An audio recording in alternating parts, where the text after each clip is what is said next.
get free Adobe Photoshop Web Chrome extension. Then go to Chrome extension, just add to the Chrome, then add extension. When you add extension, you will get an option where it says that start free offer, and you can just click on the free offer and create an account. Just start now and continue with your Google account. Create an account, so I'm just selecting for one email, and it's going to create me an account.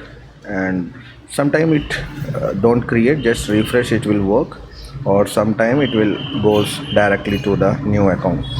So here it's saying that login failed, so I have to just go back again and start a free offer. And now most probably this is already loaded into offer. Let's click on the start free offer.